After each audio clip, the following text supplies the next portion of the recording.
And now let's go to yield. Let's calculate the yield on a bond if the price of the bond is $875.38. Now remember, in the previous example, we knew the market rate and we calculated the price. Now we know the price, now we want to know the yield. And what you're going to find is that we're basically using the same equation. Different known, different unknown. Looking at this timeline, in this particular case, we know the present value, we know its price, we already knew its cash flow. What we don't know is the rate. So what we're going to do is we're going to calculate this yield R, which is the semi-annual rate, and then we're going to convert to an annual rate. Now pay attention to this because that's something that will give you grief on the exam if you don't realize that when we calculate the internal rate of return or yield, because we are dealing with semi-annual cash flows, the rate is going to be semi-annual, and most rates are quoted in annual. So we will have to take that semi-annual rate and multiply it by 2 to give us the annual rate. Okay, by definition, we're trying to find the rate that makes the present value of cash inflows equal to the present value of cash outflows. As it turns out, the present value of cash outflows is the price, and it's already in present terms, so we don't have to make any adjustments. The present value of the cash inflows is this coupon payment, and we're going to bring it back for 20 periods at this rate R. We have the single sum period of $1,000 that we have to bring back to the present at this rate R. We have to find the rate that makes those equal. So we set the present value of inflows equal to the present value of outflows. We are taking this, put it on the left-hand side, and we're taking the present value of the cash inflows and putting it on the right-hand side, setting them equal to 0. And then we can plug it into our calculator with 20N. We're putting a negative 875.38 as the present value. Our payment is positive at 40. Our future value is positive at 1,000. And we want to find the rate that makes all of that equal. And we discover that it's 5%. And we multiply that 5% semi-annual rate by 2 to give us the annual rate of 10%. Okay, now let's go to the net present value. Let's find the net present value of this investment, this bond investment, if you pay $875.38, and we're assuming that in this particular case your discount rate or your required return on investment is 10%. Let's see what our net present value is. We have set up our timeline where we have the price and also the cash inflows from this investment, and we also have our discount rate.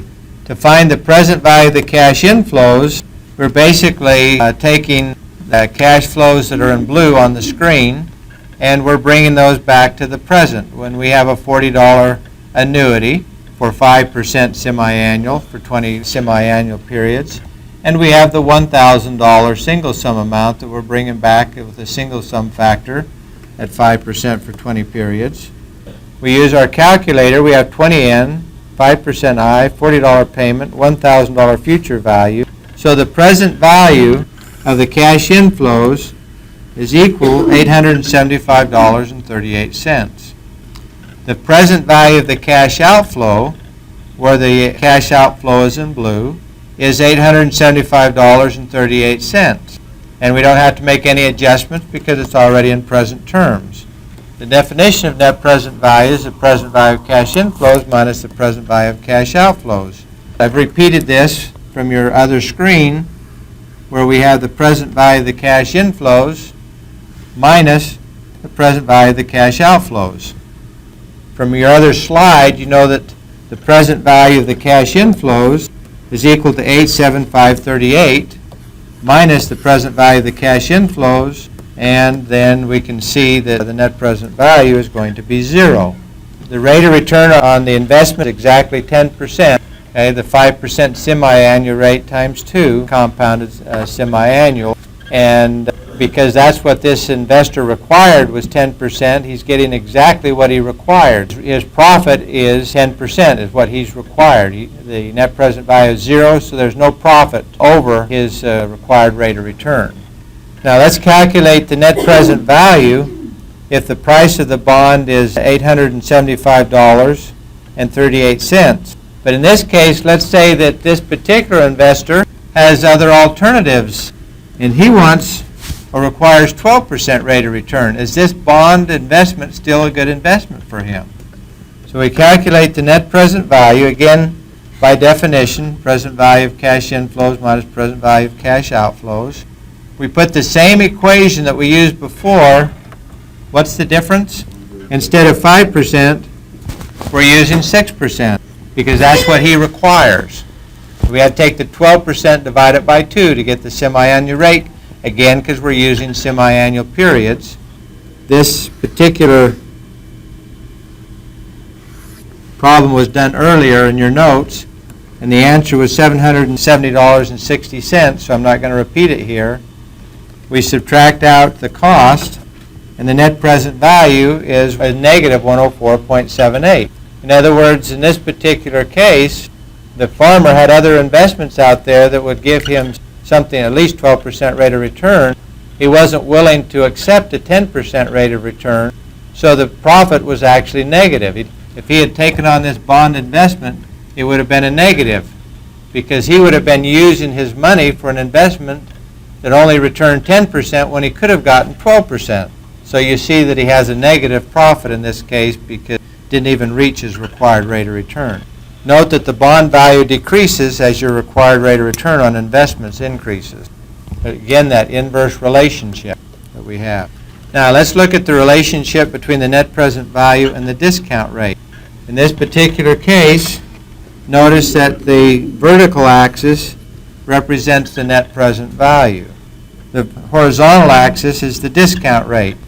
As the discount rate increases, the net present value goes down. Why does that happen? The net present value is equal to the present value of the inflow minus the present value of the outflow. The outflow is constant, right? That's your price. This is constant.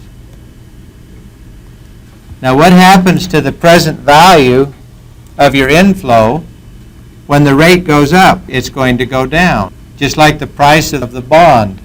As the rate goes up, that price has to come down. So your present value is coming down, so you have that inverse relationship.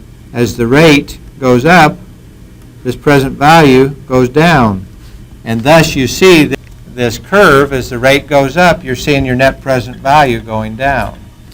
Notice in this particular diagram, may also help bring together the fact that when we're dealing with the net present value, market value, and yield, they're all coming from the same equation. In this particular case, what is the yield? Notice that it is when the net present value is equal to 0. And that happens when this line crosses that axis.